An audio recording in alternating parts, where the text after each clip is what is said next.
Is this where Miss Seonggi-hundeath lives? I'm Gi-Hun. Who are you?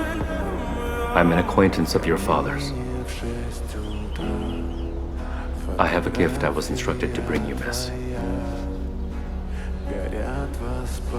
Did he send you here so he could see how I've been doing? Know what you could tell him? That I stopped waiting to hear from him a long time ago. I'll pretend my dad doesn't exist and he can forget about me too. These were your father's belongings.